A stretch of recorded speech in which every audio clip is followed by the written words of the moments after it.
안녕하세요. 문학소년단입니다. 안녕하세요. 챈들러입니다. 안녕하세요. 수진입니다.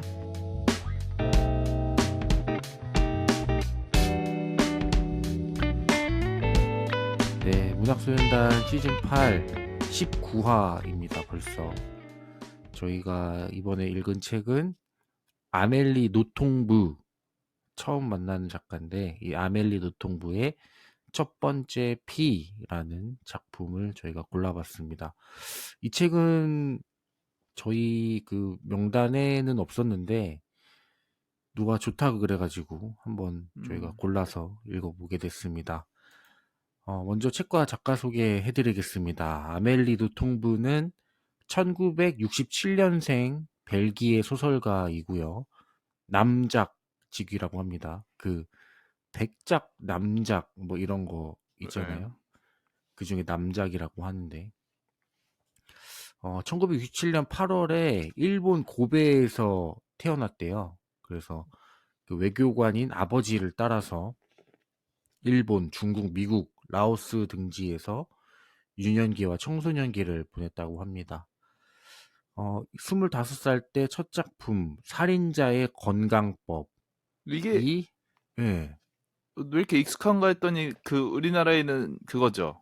김영하 작가의 네. 그죠 살인자의 기억법. 그거를 저희가 읽어보진 않았지만 이 제목에서 영감을 받은 걸까요? 너무 비슷한데? 그쵸? 예, 네. 뭐뭐 하는 법, 뭐 이런 거. 아마 그 책을 읽어보진 않았지만 아마 뭐 어디 앞이나 뒤에서 어, 이 제목이 영감을 받았다 이렇게 밝혔을 수도 있겠죠. 음, 네, 이 살인자의 건강법이 문학계에 돌풍을 일으키며 불문하게 무서운 아이라는, 그러니까 25살 때 무서운 이런 아이. 네 이런 파격적인 작품을 썼기 때문에 불문하게 무서운 아이라는 칭호를 받으면서 단숨에 인기 작가로 거듭났다고 합니다. 일화로 이 살인자의 건강법은 출판사가 거절을 했는데 처음 받았을 때 그 이유가 남이 써준 소설을 출판할 수는 없다. 그러니까 어, 25살이 썼다고는 믿지 않았던 거죠. 이거 분명히 누가 써줬다, 누가 대필 해줬구나 라고 생각을 했나 봐요. 정말 무서운 아이군요. 예, 그런 거절을 받을 정도로 인기 작가라고 합니다. 어, 좀 옛날 분이시라 그런지 컴퓨터 대신 종이와 펜으로만 소설을 창작한다고 합니다. 여전히 그렇다고 하고, 상당히 다작을 하는 작가라 작품마다 평가가 극명하게 갈린다고 합니다. 그리고 오늘의 책은 첫 번째 피입니다. 2021년에 출간이 됐고, 프랑스 4대 문학상 중에 하나래요. 그 르노도상 수상을 했다고 하고 전 세계에 40만 부 이상 판매가 됐고 또 더 되고 있는 것 같습니다. 콩고에 그런 가게 된 외교관의 이야기인데 이 콩고는 벨기에 식민지였다고 해요. 몰랐는데 이번에 저도 알게 됐는데 이 벨기에 놈들이 콩고에서 아주 인권 유린과 노동 착취를 아주 14세기부터 19세기 후반까지인가 꽤 오랜 시간을 그렇게 했다고 해요. 그래서 이제 나중에는 이제 민주화, 독립을 하게 됐고 이제 민주화 운동 와중에 콩고 신바 반란 사건이 일어나게 되는데 거기에 휩쓸린 이 주인공의 이야기입니다.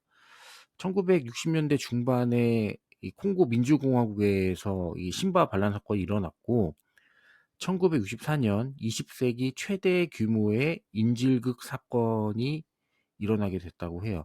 이때 아멜리 노통부, 오늘의 작가죠. 의 음, 아버지 파트리크 노통부가 외교관으로서 그 현장에 있었습니다. 이 실화를 바탕으로 한 소설인데 이 얘기만 들으면 뭐 영화 협상이나 어떤 뭐 인질극을 그쵸. 해결한 외교관의 이야기 뭐 이렇게 생각할 수도 있는데 사실 그런 내용은 아니고 그게 그 내용이 전부는 아니고 이 파트리크 노통부 아멜리 노통부의 아버지죠. 2020년에 이제 한참 이제 코로나 시국 때 마침 벨기에에서 세상을 떠났는데 당시 파리에 있던 아멜리 노통부가 이동 제한 조치로 아버지 어, 장례식장에 참석하지 못했다고 해요. 그래서 이 노통부 작가가 아버지의 상을 제대로 치르기 위해 음, 제대로 추모하기 위해서 아버지의 일대기를 소설로 쓴 것입니다. 줄거리를 좀 자세하게 소개해 드릴게요. 이 첫 번째 피는 파트리크 노통부의 1인칭 시점에서 전개가 됩니다. 이렇게 시작을 하는데 그들이 날 처형대로 끌고 간다. 시간이 엿가락처럼 늘어나고 매 초가 앞선 초보다 한 세기는 더 오래 지속된다. 내 나이 28이다. 로 시작이 됩니다. 음, 이게 어떤 상황이냐면 아까 말씀드렸지만 그 콩고 반군의 총구 앞에 선 벨기에의 외교관 파트리크 노통부의 시점입니다. 1,500명이나 되는 인질과 자신의 생명을 살리기 위해 고군분투를 했으나 결국 그는 죽음 앞에 서게 됩니다. 자신과 몇 걸음 떨어진 곳에서 이렇게 총구 12자루인가요? 이렇게 겨눠지니까 그때 난 이제 끝났구나 생각을 하면서 지나온 그 삶의 풍경을 돌아보기 시작합니다. 이게 바로 주마등이죠. 어릴 때 이제 그때부터 이제 어릴 때 회상으로 전환이 되는데 이 파트리크 노통부의 성장기가 그려집니다. 파트리크 노통부는 벨기에의 한 귀족 가문에서 태어났는데 그 우리가 생각하는 그 귀족, 그 메인 귀족이 아니라 살짝 목락한 음, 쪼들린 귀족입니다. 그래서 파트리크 아버지는 또 세상을 일찍 떠났고 또 일찍이 사랑하는 남편을 여의고 상심에 빠진 파트리크의 어머니는 파트리크가 자식임에도 아주 냉대합니다. 그나마 다행히도 외할아버지와 외할머니의 보살핌을 받으면서 성장을 하게 되는데 문제가 하나 있다면은 이 파트리크가 너무나도 섬세하고 감수성이 풍부하다는 것입니다. 특히 가장 아킬레스건 같은 게 피를 보면 그러니까 누가 흘린 피나 피, 고기에 묻어있는 생피 음, 뭐 누가 죽어있는 모습 이런 걸 보게 되면 기절을 할 정도로 아주 섬세한 친구입니다. 이제 어, 막 흘린 피, 예, 그쵸. 좀 예. 좀 굳어 있는 굳은 피, 육기는 괜찮고, 음, 예. 외할아버지는 이 파트리크를 강하게 키우고자 그 친아빠죠. 친아빠의 고향이자 친할아버지가 계시는 아르덴숲 퐁두아의 노통부 성으로 보내지게 됩니다. 이 노통부 성은 먹을 것도 또 시설도 열악해요. 그래서 그 퐁두아에서 아주 개성이 강한 친척들, 그 친척이라고 하기에는 삼촌이나 뭐 고모들인데 나이 차이가 음, 얼마 안 납니다. 이런 친척들과 치열하게 생존 경쟁을 합니다. 하지만 거기서 이게 낙담하는 게 아니라 오히려 파트리크는 그 안에서 뭔가 내가 살아있음, 어떤 호연지기를 배우게 되고 이 퐁두아에서 뭔가 정신적으로 단단해지고 점점 강한 아이로 성장하게 됩니다. 이후 성장해서 그 시라노 연애조작단처럼 연애 음, 편지를 대필해 주기도 하고 또 사랑을 하기도 하는 학창 시절에 연애담이 조금 펼쳐지다가 또 결혼을 하고 또 애를 낳고 또 그리고 28의 신참 외교관으로서 콩고의 발령이 나게 되는데 여기서 다시 아까 앞서 초반에 설명드렸던 그 1,500명의 인질의 목숨을 놓고 음. 콩고 반군과 이게 담판을 벌이는 파트리크의 삶이 연대기순으로 그려진 소설입니다. 네, 오늘 이 책 읽어봐라 코너입니다. 오늘 읽어야 하는 이유는 누군가요? 저 수진입니다. 네, 읽지 말아야 하는 이유는 챈들러가 말씀드리겠습니다. 네, 읽어야 하는 일단 첫 번째 이유는요. 소설이 굉장히 짧습니다. 208페이지 정도가 되는데 저는 이북으로 줄여서 읽으니까 한 180페이지 정도에 끝난 것 같아요. 예. 근데 또 유럽권에서는 이 작가가 다수의 문학상을 수상하는 아주 유명한 신의 작가라서 부담 없는 분량으로 시도하기에 가성비가 좀 좋지 않나 그런 생각이 듭니다. 네. 읽지 말아야 하는 첫 번째 이유입니다. 그 짧은 책인데 뒤에 이거 뭐라고 해야 될까요? 패키징을 좀 잘못했다고 해야 되나? 예, 이 책의 정체성 설명? 왜냐하면 뒤에 보면은 이 살아남고자 하는 강렬한 열망을 과소평가해서는 안 된다. 이러면서 이제 결국엔 이 제목인 첫 번째 피 역시 뭔가 피를 보면 기절하게 되는 이 주인공 파트리크의 설명인 것 같고 그것이 전면에 내세워져 있고 그거랑 또 얽혀서 생각하게 되는 게 이 인질극이잖아요.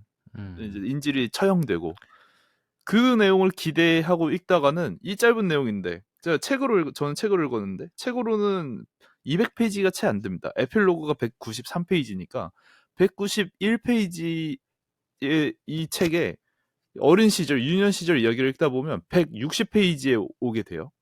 그러면은 이제 저는 좀 놀란 거죠. 뭐지? 20페이지만 그 얘기를 하겠다고? 인질극 얘기를 하겠다고?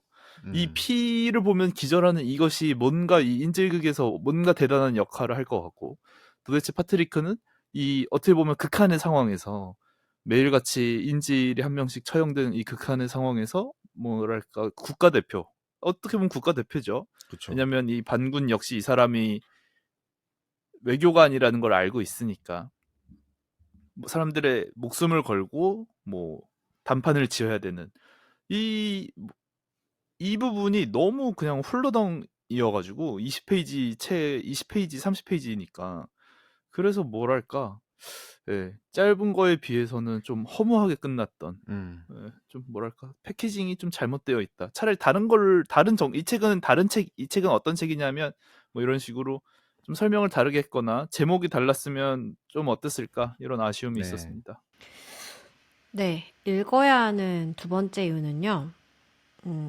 아까 소개해서 들으셨다시피 이 책은 어떻게 보면은 우리랑 다소 먼 거리가 좀 있는 문화의 이야기입니다.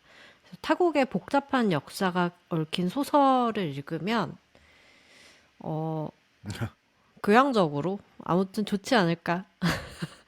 아무튼 그쵸. 좋잖아요. 지구촌이니까 우리 일만 알고 사는 것보다는 다른 나라에 어떤 일이 있었고 현재 그걸로 인해서 어떤 일이 일어나고 있는지까지도 연결지어서 생각해 볼 수 있고 예, 아무튼 좋지 않을까. 음. 예, 그런 생각이 듭니다. 네, 읽지 말아야 하는 두 번째 이야기입니다. 참 잘 쓰면서도 참 못 쓴다라고 생각이 들었던 건 뭐냐면 유년 시절의 이야기를 읽을 때는 되게 뭐랄까 좋았거든요, 저는. 뭐 맞아요. 되게 몽글몽글하게 아이가 귀엽고 파트리크 어린 시절이 귀엽고 그 친구의 내면이 참 너무 잘 느껴지고 어머 참 귀엽고 뭐 존재하는 아이겠지만 뭐 제 눈앞에 살아 숨쉬는 아이가 아닌데도 너무 귀여운 거예요. 사랑스럽고.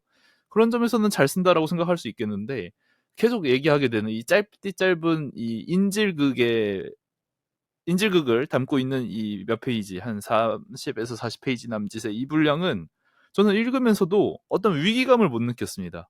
하루에 한 명씩 혹은 그 이상으로 사람이 처형되는 상황이 맞나 싶을 정도로 어떤 그런 비극적인 분위기라든가 이 격렬한 열망, 살아남고자 하는 격렬한 열망이 느껴지지는 않았고 그냥 그래서 저는 오히려 이제 로맨스 정이 설명을 해줄 때, 이게 실제로 있었던 일이구나 할 때 오히려 더 놀랐어요. 실제로 있었다면 어마어마한 사건이잖아요.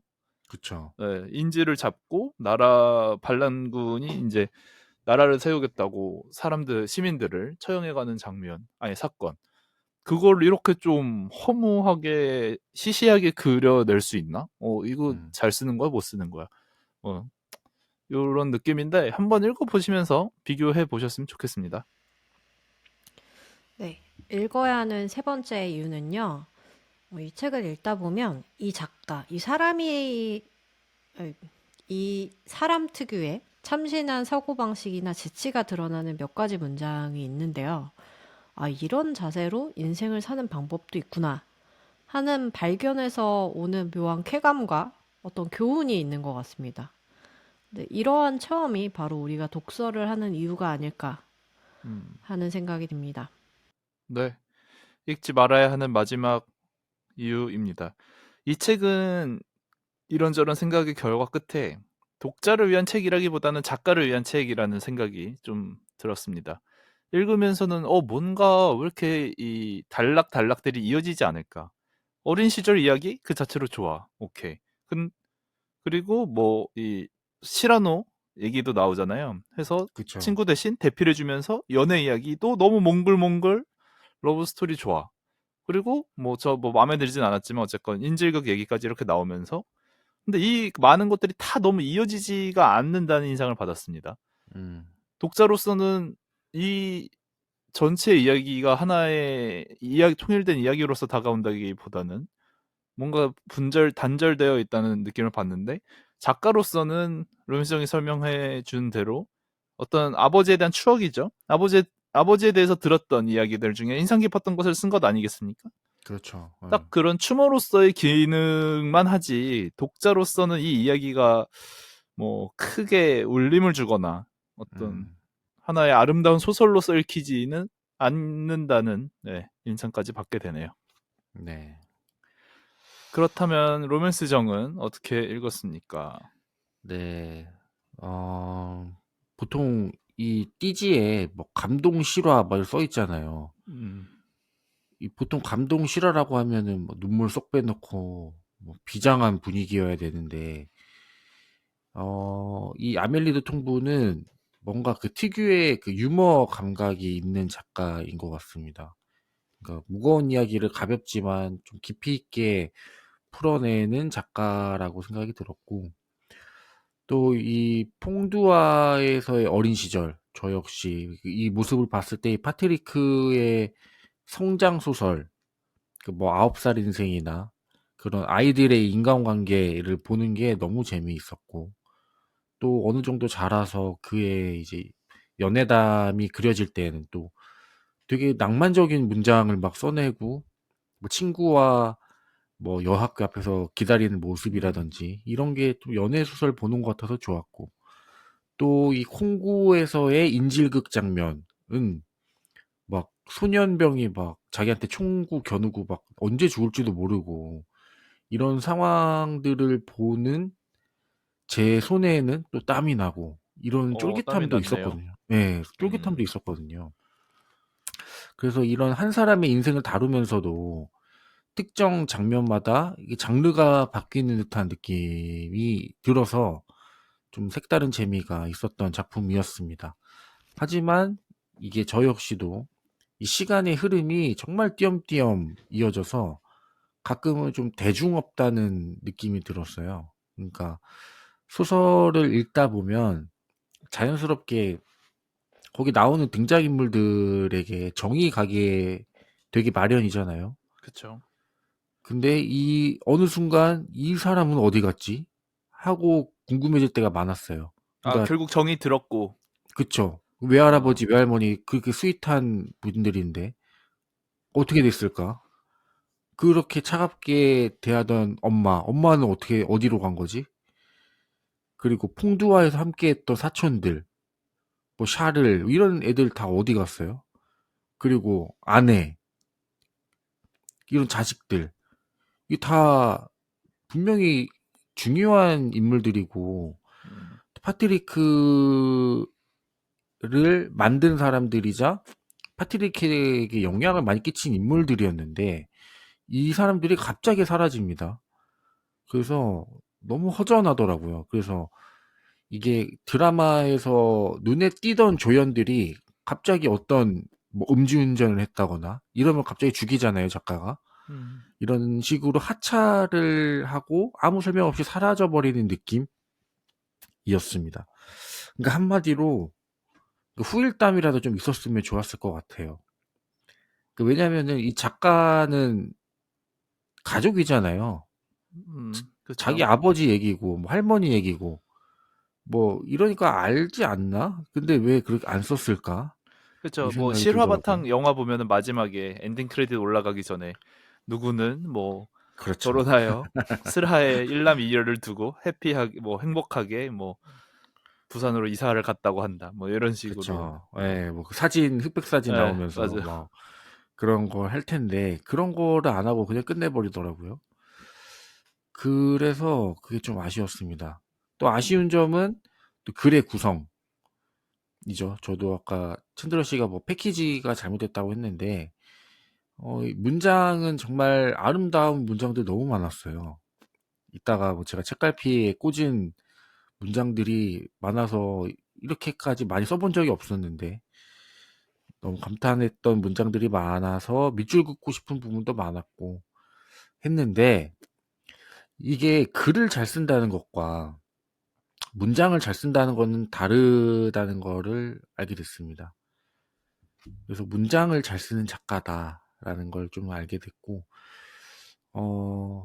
좀 이런 흐름이 일정치 않으니까 집중이 깨지는 때가 많더라고요. 좀 저는 이 뭐 풍두화 얘기나 연애담 얘기가 더 있었으면은 더 몰입했을 텐데 중간에 갑자기 뭐 외교관 활동을 해버리고 이러니까 그런 게 좀 아쉬웠고, 결론적으로는 이 아멜리 노통부라는 좋은 작가를 알게 됐고 또 좋은 문장이 가득한 작품이었지만 구성이 다소 산만한 게 매우 매우 아쉬웠다. 이게 제 감상평입니다. 아니 이게 장면 전환이 좀 잦아서 그런지 아니면 장면 전환의 스킬이 부족한 건지 모르겠는데 200페이지 안에 이러려니까 더 산만하다는 느낌을 받아서 차라리 전 이 책이 장편이기, 그러니까 맞아요. 이미 장편 소설이라는 이름을 달고는 있지만 한 400페이지가 넘어가는 책이었다면 훨씬 더 어땠을까? 예, 훨씬 더 그러기를 풍부했겠죠. 바라는 독자입니다. 네. 그다음 수진 씨는 어떻게 읽으셨나요? 저도 비슷한 감상을 좀 느꼈던 것 같아요. 그러니까 별로 감동적이지도 흥미진진하지도 않았던 것 같습니다. 일단은 얘기가 굉장히 짧아서 좋기는 했거든요. 좀 200페이지 정도가 된다고 딱 봤을 때 다운을 받아서 딱 열었는데, 아, 쉽겠구나. 기쁨이 조금 올라왔었는데, 말씀하셨다시피 짧은 분량 속에 여러 이야기를 담으려니까 이 책과 작가를 흔히들 소개하는 것만큼의 탁월한 전개나 묘사 방식 이런 거는 찾을 수가 별로 없었던 것 같고, 그래서 말씀하셨듯이 계속 같은 동어 방법이 되는 것 같은데 이야기의 구성에 있어서의 노련함이 좀 부족한 것 같습니다. 그래서 좀 습작을 보는 듯한 감상이 들어서 아쉬웠고요. 제가 생각을 해봤을 때 이야기에 그닥 흡입력이 없다고 느껴지는 거에는 두 가지의 이유가 있는 것 같아요. 르완다나 콩고 등 아프리카권에서의 벨기에, 영국 이런 서구 열강이 통치 중에 저지른 아주 잔인하고 비윤리적인 만행을 뭐 대략적으로 알고 있긴 했는데 이 책에 담긴 그 내용에 몰입하기에는 책에 담긴 내용이 너무 단편적이에요. 그러니까 바로 몰입할 수가 없는 거예요. 설명이 없으니까. 그쵸. 예. 근데 또 우리 현대인이 어떻습니까? 도파민에 절여진 이 두뇌를 갖고 있기 때문에 단시간에 여기에 딱 빠져들기에는 커다란 강렬함이 없는 거예요. 예. 근데 뭐 그 덕에 파트리스 루문바가 뭐 콩고 민주공화국의 뭐 초대 총리이고 1년 만에 쿠데타 세력에 끌려가서 금리만 남았다더라 하는 사실을 뭐 우연히 알게 되긴 했지만 예, 아무튼 이야기가 전반적으로 싱거운 경향이 있다. 근데 또 그 싱거움에는 하나의 요소가 더 있는 것 같아요. 이 화자의 특유의 태도인 것 같아요. 이 화자는 1인칭임에도 아주 어릴 적으로 묘사되는 시절부터 본인이 처하는 모든 상황에서 약간 분리된 것 같은 아주 침착하고 관조적인 태도를 보이거든요. 그래서 이 작가가 쓰는 특유의 문체랑 화자의 스탠스가 이 작품의 몰입에 있어서 그 몰입력을 반감시키는 좀 요소가 되는 것 같기도 합니다. 예, 근데 문장에 있어서는 탁월한 문장이 종종 등장해서 그런 걸 건지는 재미는 있지만, 이 작가는 희대의 명작가가 될 젊은 제목이다 라고 불리는 데에는 약간 의문이 남습니다. 예. 근데 젊은 작가라고 하기에는 67년생이라 아하. 어, 100세 시대니까요. 그렇긴 하죠. 예. 오늘이 가장 젊은 날. 예. 근데 그게 저도 비슷하게 느낀 게 애기 시절에도 예. 뭔가 너무 침착해요. 예. 너무 다 긍정적으로 받아들이고. 음. 예.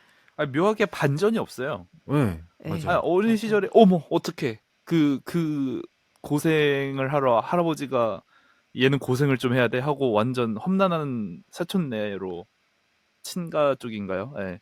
보낸다고 해서 전 엄청 걱정했거든요. 아이고 또 마음이 아프겠네 하는데 너무 잘 견뎌내. 예. 음.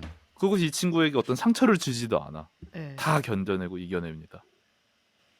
오히려 되게 긍정적으로 받아들이잖아요. 예. 모든 상황에 있어서 그죠? 음. 보통은 해병대 캠프를 부모님이 보내면 지금 부모님은 원망하지 않습니까? 그렇죠. 나를 아니, 이런데 왜 보내가지고 심지어는 갔다 와서도 나를 부모님이 해병대 캠프에 보내주셔서 오늘 한층 더 성장했구나 이렇게 생각하는 어린이는 없을 거란 말이죠. 그렇죠. 마지막에 근데 이제 뭐 촛불 켜고 이제 부모님한테 심각하다고 네, 다 울잖아요. 네. 그래서 근데 너무 근데 신난 친구. 네, 근데 어우, 갔다 막 왔는데 웃어. 오늘은 정말 이번 여름과 이번 혹독했던 겨울은 정말 나의 살과 피가 되었다. 이렇게 생각하는 어린이여가지고 이렇게 갈 수가 있나? 하는 의문이 듭니다. 네. 그다음 챈들러 씨는 어떻게 읽으셨나요?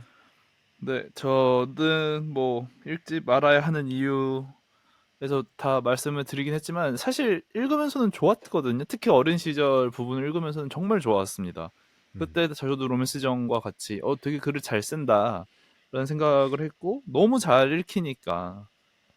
근데 읽다 보니 어느새 저 스스로 까먹고 있었더라고요. 그 초반에 완전 짧게나마 그걸 설명해 주잖아요.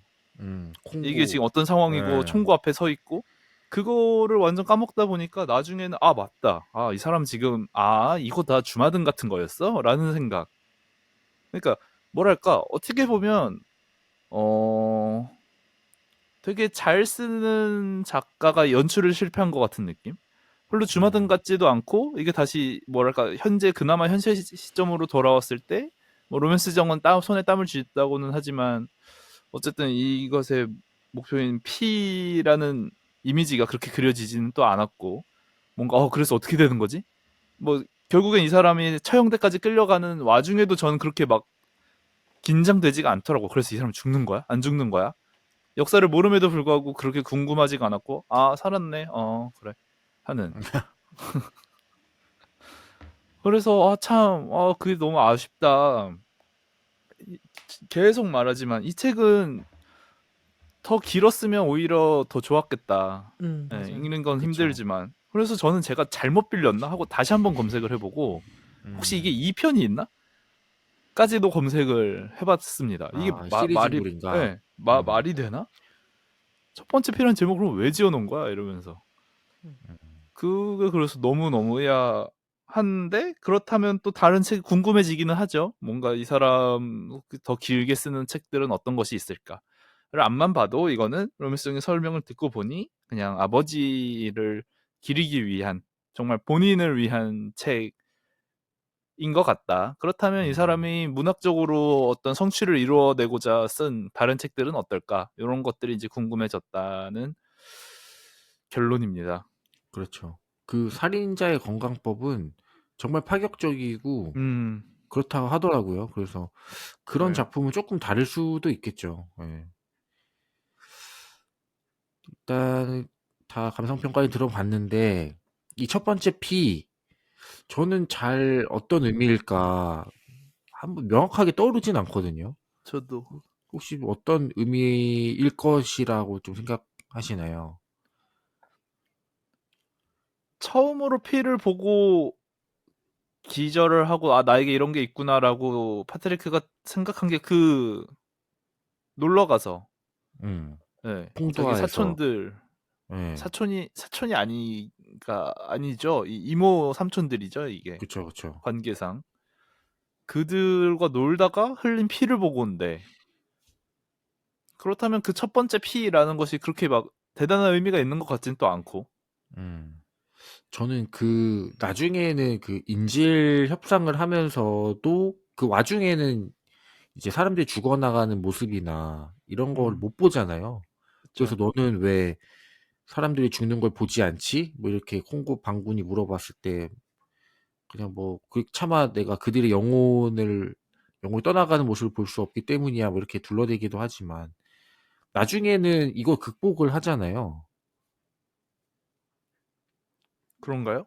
예, 나중에는 제가 생각하기로는 계속 죽어나가는 거를 이제 극복을 하는 걸로 알고 있거든요. 자기가 잘못 읽었나요? 그래서 저는, 그래서 그걸 처음으로 마주했구나, 피를. 내가 본 첫 번째 피라고 좀 생각이 들었는데, 협상하는 과정에서 저는 그렇게 생각했거든요.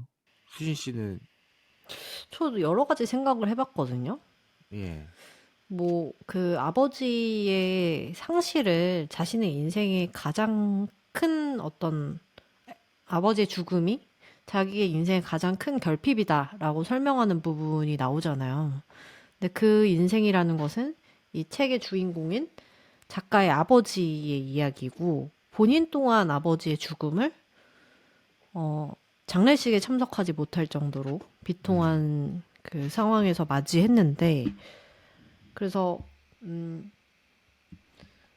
아버지의 인생에서 어쩌면 가장 중요한 요소가 아버지의 부재였듯이 나의 인생에서의 가장 큰 요소 또한 아버지가 외국에서 돌아가셨다는 거여서 그거를 이제 승화하기 위한 어떤 방법으로서 이 소설이 탄생했는데 그거에 대한 이야기라고 생각이 들기도 하고요. 첫 번째 피라는 것이 가장 큰 상실을 의미하는 것이 아닌가. 근데 그거 딱히 아닌 것 같아요. 딱히 아닌 것 같고 그래서 그러면 이거 철저하게 타자의 시선에서 콩고 민주공화국의 초대 총리의 죽음을 암시하는 것인가? 음, 그런 생각을 딱히 그것도 아닌 것 같고 그렇게 거기에 비중을 두고 있지는 않은 것 같아요. 철저히 개인적인 시각에서 이야기가 음, 전개되기 때문에 그냥 과거 회상의 첫 번째가 아닐까 싶거든요. 왜 보통 음, 저희가 한 30 넘어서부터는 웬만한 첫 번째를 얘기할 때는 다 과거 회상식이잖아요. 네, 아, 나의 네, 첫 번째 입학, 뭐, 첫 번째 키스, 음, 뭐, 첫 번째 여자친구, 뭐, 기타 등등. 그런 식으로, 뭐, 아까 제가, 이런, 처음으로 본 피가 그 사촌네 놀러 가가지고 본 피인데 그건 또 의미가 없죠. 라고 말은 했지만, 그냥 그런 식으로 첫 번째 피는 언제 봤을까? 파트리크는. 음, 이런 식으로 음, 어쨌건 과거 회상이 포인트긴 하니까 이 사람이 총구 앞에 서서. 그냥 음, 첫 번째 이응이응, 뭐 이런 것들이지 않았을까 음, 싶긴 합니다. 음. 어쩌면 그런 게 아닐까요? 그 어떤 극복의 과정을 보여주는 되게 마지막에는 그 죽음과 피에 되게 의연해지는 그런 음, 주인공의 모습이 보이니까 그쵸. 어떤 예, 성장, 예, 그, 뭔가 두려움을 극복하는 과정, 뭐 네. 이런 거를 이제, 담기 위한 예, 어떤 그런 거 단초로서 아닐까. 첫 번째 피라는 거를 제목으로 한 걸 수도 있겠네요. 그리고 그, 좀 깨는 얘기긴 하지만, 1500명의 목숨을 이제 외교관인 이 파트리크가 이제 약간 천일야화죠. 재밌는 얘기하면서 자신의 죽음을 버티는 파트리크 그리고 인지를 지키기 위한 말발을 펼치는 파트리크. 여러분의 말발 어떻다고 스스로 평가해 보자면 나는 말발이 괜찮은 편인가? 어떠십니까? 스스로의 말발에 어떤 자부심을 가지고 계신지. 저는 진짜 말발이 없어가지고 제가 사람 많은 데 가면 또 얘기 많이 안 하거든요. 음, 그런 이유가 나는 말을 잘하는 사람은 아니야라는 생각을 갖고 있어서 제가 뭐 이렇게 말빨이 있다고는 생각해 본 적이 단 한 번도 없는데 딱 한 번, 그게 말빨이라는 게 좀 발휘되는 순간이 있긴 하거든요. 내가 말로써 이 예. 상황을 모면했다. 이게 모면이라기보다는 뭔가 누군가 설득할 때, 오, 어. 그게, 이- 설득했나요?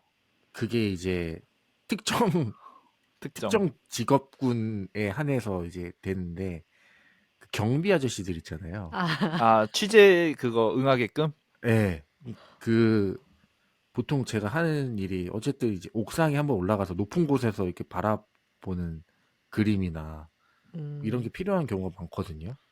특히나 뭐 옥상에 올라가서 그렇죠. 근데 부감이라죠. 옥상은 부감. 대부분 잠겨 있으니까. 그렇죠. 우리나라 옥상 많이 잠겨 있고 특히 서울 쉽지 않습니다.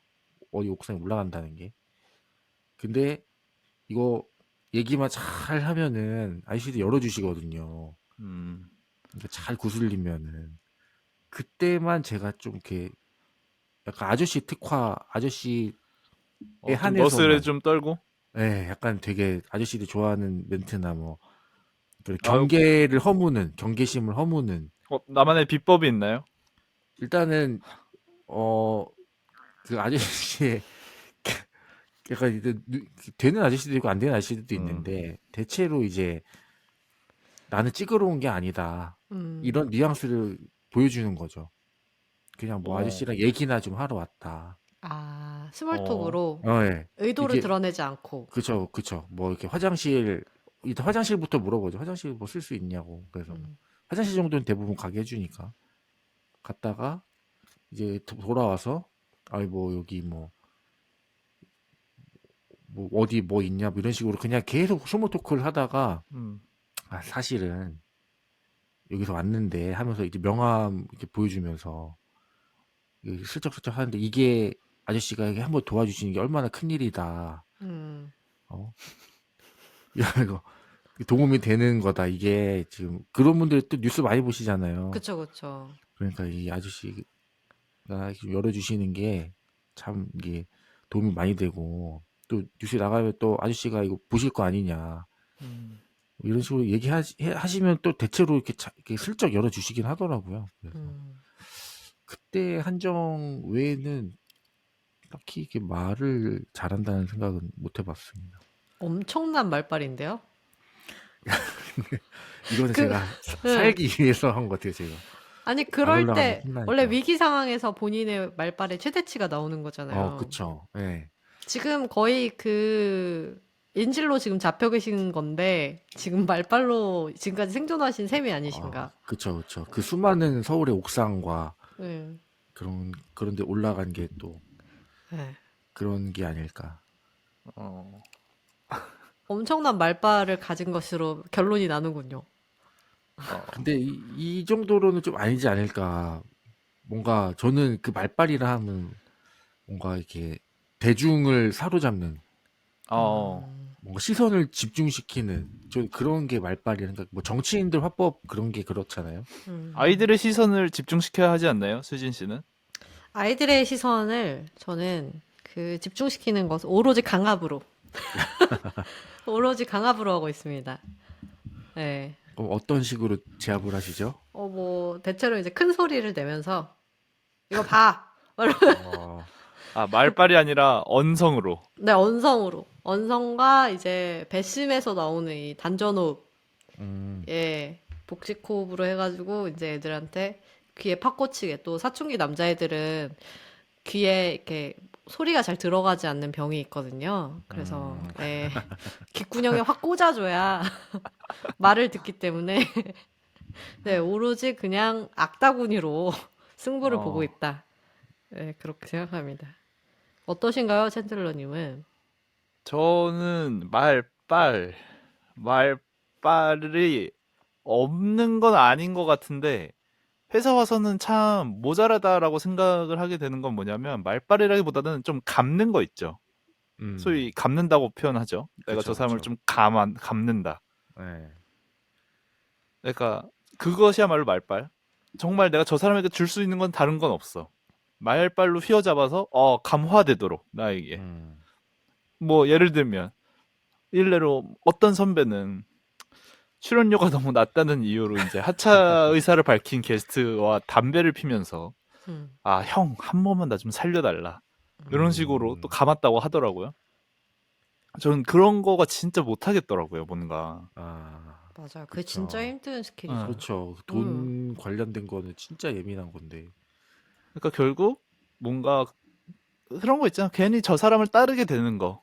굳이 막 정말 저 사람의 명령을 듣도록 따른다라기보다는 그냥 저 사람과 함께 한다는 건 좋은 일이지라고 스스로 생각하게끔 하는 것. 음. 아, 그것은 아직 좀 어려운 것 같고.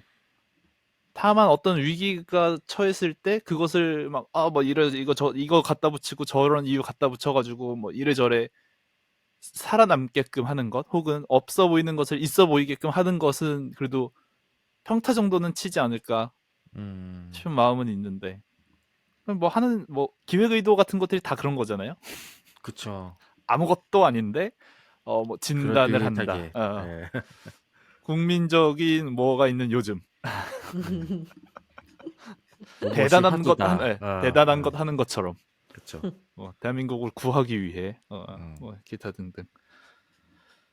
참, 근데 그런 사람이 있어요. 가만 보면은 주변에서 잘할 때도 초등학교 때부터 아무것도 안 하는데 괜스레 호감을 사는 아이들 있잖아요. 근데 맞아요. 가만히 보면은 뭐가 이유인지는 딱히 모르겠어요.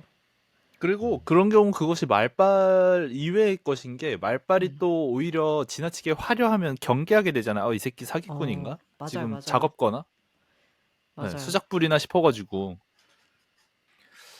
또 여러분들은 또 뭔가 이렇게 어떤 상황을 살아나고자 모면하고자 이렇게 말로 버텼던 경험 같은 게 있나요?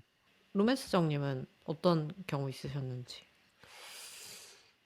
저는 뭐 예전부터 그 중학교 때나 뭐 이럴 때 이제 뭐 성적 나오는 날 있잖아요. 성적표. 음. 그런 날에 이제 제 최대치가 발휘되는 게 아닌가. 누구에게? 부모님에게? 선생님에게? 부모님에게죠. 부모님에게. 그러니까 형이 저한테 한 얘기가 있는데, 그러니까 이런 거죠. 형은 못한 걸 먼저 얘기하거든요. 아, 나 오늘 수학을 몇 개 틀렸고, 뭐 영어를 몇 개 틀렸다. 그렇지만 이건 하지만 잘했다. 뭐 이건 잘했고, 이건 잘했고, 그러니까 그 잘한 걸 먼저 얘기를 안 하고, 뭐 시험 못 봤어. 막 근데 저는 반대로, 내가 나 했다. 시험 잘 봤어. 근데 물어보지 않는 거는 답변을 안 하는 거죠. 국어 너무 잘 봤고, 뭐 뭐 국사 너무 잘 봤다. 뭐 거짓말은 하지 않는다. 생략만 그렇죠. 할 뿐. 그렇죠. 그러다가 이제 그럼 엄마가 수학은 이러면 그때부터 이제 말리기 수학은 시작하는. 예, 그렇긴 하는데 아마 항상 제가 좋은 거부터 얘기하는 것 같아요. 그죠. 사람의 본능이. 예. 예. 근데 그러니까 매를 먼저 맞는 스타일은 아닌 것 같아요, 저는. 최대한 이 사람의 기분을 좋게 해서 나머지 안 좋은 게 상대적으로 덜 안 좋아 보이게 하려는 게 제가 요즘에도 그런 것 같기도 하고 그래요. 뭐 제가 어떤 현장에 나갔을 때 내 잘한 거를 뭐 이렇게 얘기하진 않지만 못한 거를 굳이 얘기하지 않는다. 뭐 이런 저의 상황들이 그렇지 않을까 싶네요. 보통은 이제 이 수학 점수가 이제 그렇게 마지막에 나오는 상황이 됐다. 그러면 이제 저한테 전화가 오죠. 이제 제가 이제 말빨로 상황을 모면해야 되는 상황이 가끔 오는데, 학부모들이 전화가 오나요? 네, 전화가 와요. 수학 점수가 왜 이러냐고? 네, 근데 제가 가만히 생각을 해보면, 여러 케이스를 겪어보면, 진짜로 이 학원의 수업 방식에 있어서 문제가 있어서 아이가 점수가 안 나온다고 생각이 들어서 끊을 부모님이면 전화를 안 합니다. 그냥 끊죠. 예. 남은 그 기간 환불해 달라고 하고 그냥 끊겠죠. 근데 어떤 전화를 한다는 거는 계속 보낼 마음이 있는 거예요. 그러니까 구태여 거기에 쓸데없는 어떤 변명을 하거나 뭐랄까요? 자기방어를 해가지고 부스럼을 만들어서는 안 됩니다. 일단 하시는 말을 잘 듣고요. 네. 시간을 때우는 방향으로 가야 되더라고요. 시간을 잘 때우고. 파트리크네. 예, 그죠. 이제 잘 들어주는 거야. 아, 그래요. 어머니 너무 속상하시죠? 이러면서. 음, 예, 뭐. 근데 이런 부분을 해가지고 시험 기간 동안 열심히 하긴 했는데 좀, 아, 너무 어려워하기는 했어요. 뭐 이러면서. 다른 애들도 근데 이번에 전반적으로 좀 시험 점수가 낮고, 예, 그래서 너무 절대적으로 봤을 때는 그렇게 걱정할 필요가 없을 것 같다. 아, 뭐 다음, 우상향 중이다. 네, 그래서 음, 이제 그냥 꾸준히만 하는 방향으로 가서 고등학교 때 이제 성적을 상향할 수 있도록 좀 준비를 하시면 되지 않겠냐. 이렇게. 말빨이 미쳤네. 좋은데요? 그런 거. 근데 이게 진짜 철저한 뭐랄까요. 경험에서 얻어지는 것 같아요. 아, 이렇게 예. 하면은 이 알고리즘인 거죠. 아, 이렇게 하면 나락이었다. 아, 이렇게도 해보니까 나락이더라. 약간 어, 그런 게 생기는 것 같아요. 빅데이터가. 혹시 그렇게 맞받아쳐서 나락을 가신 적이 있나요? 아, 나락은 아닌데 뒤에 뭐 원장님이랑 또 이어서 통화를 하잖아요. 그러면 네. 이제 원장이 아, 왜 거기서 그렇게 얘기를 했을까? 어, 이랬을 때가 있어요. 그러니까 뒤에서도 이제 모면을 또 하셔야 되는데 곤란한 상황이 오시거나 아, 많지는 않았지만 생각보다 뭐랄까요? 어, 아이가 이걸 못한다라는 거에 아, 대해서 의외로 학부모들이 받아들이는 거 굉장히 어려워요. 그래서 아, 못한다는 말을 하면 안 돼요. 어려워해요. 네, 어, 어려워해요. 그리고 숙제를 맨날 안 해온다. 이러면 안 돼요. 이렇게 직접적으로 이르면 뭐랄까 본인한테 어떤 비수가 책임이 꽂힌 있다고. 느끼시는 것 같아요. 본인에 대한 뭐랄까 자아 분리가 안 돼 있어서 그런지 아이랑 음, 부모랑은 그래서 뭐 가끔 숙제도 좀 안 해 올 때도 있고 어려워서 그런 것 같아요. 그러니까 이렇게 얘기를 약간 뭐랄까요 감싸주듯이 해야 되더라고요. 그러네요. 네. 제가 부모여도 그럴 것 같아요. 아, 그러니까 애가 못하는 건 네. 아닌데 어렵구나. 알면 네. 잘하겠네? 이런 희망을 아, 주네요. 네. 그러니까 뭐랄까요 라니를 이제 강아지 유치원에 보냈는데 그렇죠. 라니가 자꾸 막 강아지 유치원에서 다른 개들을 물고 음, 이랬어요. 근데 그 강아지 유치원의 그 선생님이 라니는 사람을 무는 나쁜 개예요. 이러면은 기분이 나쁘잖아요. 그렇죠, 그렇죠. 그래서 약간 그 비난하지 않는 화법이 중요한 것 음, 같아요. 네, 그렇죠. 그렇습니다. 라니는 다른 개랑 못 지내요가 아니라 음, 라니가 다른 개랑 지내는 걸 어려워해요. 어려워하더라. 그렇죠. 그러면 갑자기 불쌍해 어떡해 이거 어떻게 해야 어떡해. 될까요 선생님? 그렇죠. 그렇게 되는데, 네, 그러네요. 네. 음, 말빨이 좋은 것으로. 저는 근데 그런 거 못해요. 설득하고 로맨스정님처럼 그렇죠. 설득을 그런 할 필요는 없잖아요. 근데 그렇죠. 약간 그런 제가 필요한 거에 있어서 그런 상황이 어쩔 수 없이 오잖아요. 내가 부탁을 해야 할 어떤 일이. 근데 부탁하는 걸 진짜 못해서 그게 문제인 것 같아요. 저는 그러니까 부드럽게 부탁하는 거. 그렇죠. 그게 진짜 엄청난 스킬인 것 같아요. 챈들러 씨는 말로 버틴 경험이 있나요? 저는 말이죠. 무조건 애교입니다. 음, 직장이 물론 제가 뭐 CP나 되면은 이제 좀 더 윗사람 정말 정말 윗사람들 어떤 더 공식적인 자리 그런 데서 뭐 애교 부리면 안 되겠죠. 뭐 이제 자질 의심받겠지만 아직은 일개 PD가 그냥 진짜 그냥 나를 귀여워하는 어른들에게 부탁이잖아요. 뭐 음, 상품 좀 더 주세요. 뭐 예산이 좀 모자라요. 뭐 이거 혹시 내일까지 해도 될까요? 뭐 이런 무조건 음, 음, 카톡으로는 이응 받침 붙이면서 끝내고. 예. 용, 예. 영, 이런 예. 거. 네. 귀여움을 잃지 마라. 어. 말빨이라기보다는 귀여운 빨. 예. 귀여워. 예. 그들 그쵸. 입장에선 저는 애기니까. 그쵸. 음. 까마득하죠. 음. 아, 그러니까 오히려 예를 들면 누군가는 자기는 일적인 장소에서 내가 왜 애교를 부려야 하는지 모르겠다. 난 그 정말 음, 일로서 부딪히겠다. 뭐 나를 뭐 애교 부리는 그런 사람으로 알아? 라고 오히려 거기서 이제 좀 세게 나가는 친구들이 있죠. 음. 저는 개인적으로 이해가 안 갑니다. 그쵸. 신기를 이게 다 잃는데. 이게 다 해결이 되는데? 맞아요. 음. 그쵸. 그러려면 일을 굉장히 잘해야 되잖아요. 내가 딱히 잘못한 게 없지만 저 사람이 나를 퇴근하러 온다 그러면 괜히 겁먹은 척. 음. 죄송해요. 그렇죠. 그런 약자 어. 포지션이 저도 사회생활할 때 굉장히 좋은 것 같아요. 오히려 잘 이용하면, 아직 잘 몰라요, 어려워요, 뭔가 음, 도와주세요, 이런 거를 이렇게 얘기를 잘 하는 게 음, 오히려 좋은 것 같아요. 난 혼자 할 수 있어. 어떤 도움도 어. 받지 않겠어. 내가 제일 어. 잘났어. 이런 식으로 가게 되면은 음. 너무 어렵지 않나. 꿀팁이네요. 자신의 사회적 지위를 이용해라. 비록 약자일지라도. 네. 약자라면 이용해라 애교를. 그렇죠. 근데 어느 순간 그것도 이제 그쵸? 약자가 이게 안 되는 순간이 오겠죠? 그쵸 네. 오는데 이거 그 뭐야 전까지는 징그럽네 이 최대한 새끼. 그렇죠. 45 먹고 막 도와주세요 이럴 순 없잖아요. 그러면 지금이니까 가능하지. 극혐이죠, 극혐이죠. 그렇죠. 네. 네. 35 언더까지 가능합니다. 그렇죠. 저는 올해가 마지막인 것으로. 만으로 하시죠. 그럴까요? 네. 네, 인상 깊었던 문장에 책갈피를 꼽아보는 책갈피 코너입니다. 오늘은 제가 좀 많아가지고 저부터 좀 할게요. 제가 네. 문학소년단 하면서 그쵸. 세 뭐 개를 이렇게 적은 적은 없어요. 욕심을 내본 적이 없는데. 네, 근데 이거는 좋은 문장들이 너무 많아서 멋있는 문장들이 한번 읽어보도록 하겠습니다. 페이지 128인데 이런 문장이 나옵니다.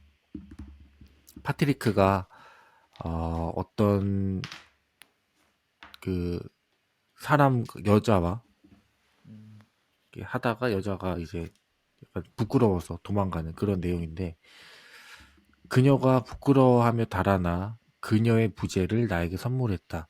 내가 그 선물을 더 잘 음미할 수 있도록. 이렇게 부재를 선물했다는 이 말이 너무 멋있었고 또 페이지 12입니다. 내 어머니는 25살 때 과부의 표정을 찾아냈고 그 후로는 그 가면을 절대 벗지 않았다. 이 문장인데 이 표정을 찾아냈다는 표현이 저 너무 좋더라고요. 처음 본 표현인데 너무 정확한 그래 이런 게 너무 좀 충격적인 문장이었고 페이지 19입니다. 어머니의 하이힐이 나를 사랑으로 병들게 하는 멋진 소리를 내며 점점 멀어져 갔다. 이것도 사실상 되게 뭔가 문학적으로 해석하자면은 뭐 병들게 하는 멋진 소리 이게 사실 상응이 안 되는 문장인데 뭐 이런 것도 보이면서 또 그게 어떤 건지 이 소년 파트리크의 심정이 어떤 건지 너무나도 잘 그려낸 문장 같아서 네, 아주 인상 깊었습니다. 그 외에 더 많은데 이 정도로 줄여보겠습니다. 근데 진짜 신기한 문장인 게 쓸쓸하다는 말이 없는데 되게 쓸쓸한 그 하이힐 소리가 느껴지잖아요. 맞아요. 진짜 신기한 것 같아요. 그래서 보면서 문장들이 진짜 하나같이 다 묘하다 생각이 진짜 저도 들었어요. 네. 그 다음 수진 씨는요? 네, 해보겠습니다. 2부 기준 110페이지인데요. 조금 전만 해도 나는 한창 건강할 때 죽는 것이 유감이었다. 그런데 지금은 건강할 때 죽어서 다행이라는 생각이 든다. 나는 죽음을 철저히 겪고 그것을 내 젊음으로 안아줄 수 있을 것이다. 마침내 그토록 바라던 경지, 죽음을 받아들이는 경지에 도달했다. 나아가 운명을 사랑하는 경지까지. 나는 내게 닥치는 것을 사랑한다. 절대적인 나의 무지까지도 사랑한다. 그게 죽음으로 들어가는 올바른 방식이 아닐까? 네. 이런 초연한 자세를 죽음 앞에서 유지할 수 있겠다. 네. 과연 그랬을지 실제로는. 그러니까 요동치지 않았을까요? 그쵸. 너무 무서웠겠죠. 근데 이제 딸 앞에서 아빠는 이런 생각을 했어. 멋있는 모습을 보여준 게 아닌가. 근데 이러한 초연한 문장과 한없이 겁먹은 그 인간적인 모습이 맞아요. 계속 교차해서 나왔어야 훨씬 극적으로 몰입할 수 있었을 텐데 너무 한결같이 음. 초연해서 몰입이 안 됐던 것 같긴 합니다. 아니 그리고 이것도 사기인 게 뒤에 뭐 네.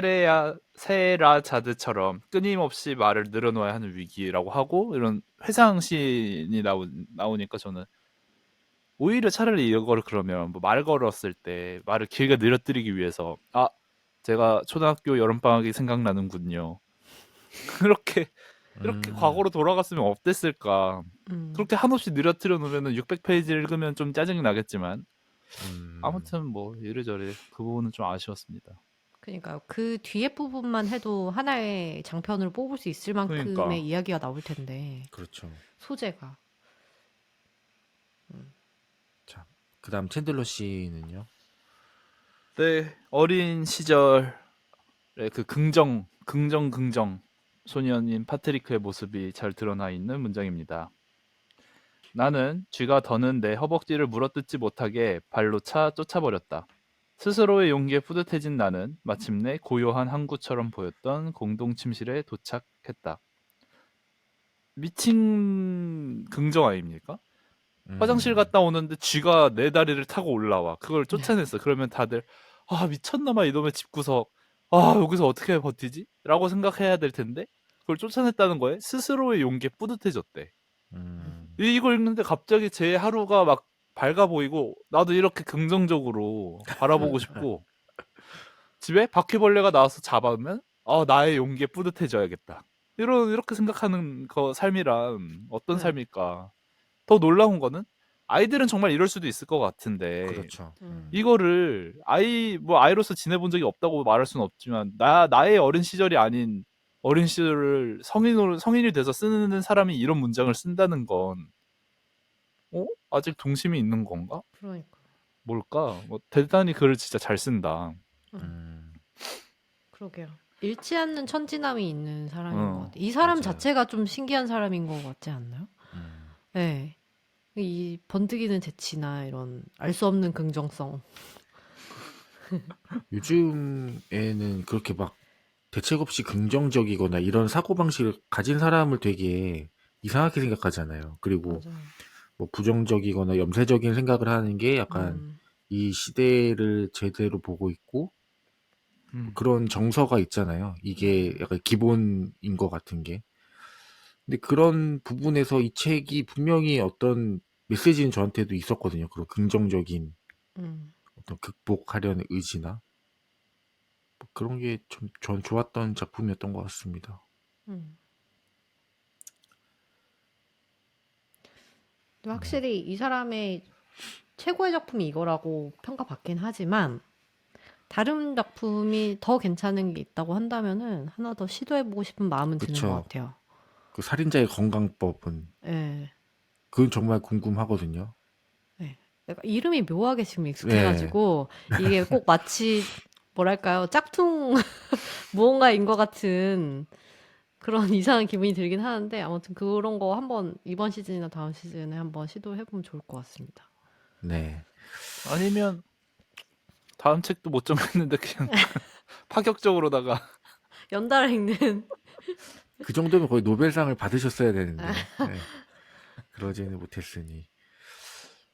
그리고 이제 뭐 첨언을 하자면 이제 찾았는데 저 아까 그 첫 번째 피의 의미에 대해서 얘기했잖아요. 뭔가요? 그 에필로그에서 예. 맨 마지막에 이제 사방에 피가 튀었지만 그 벨기에 공수부대가 이제 구하러 오잖아요. 예.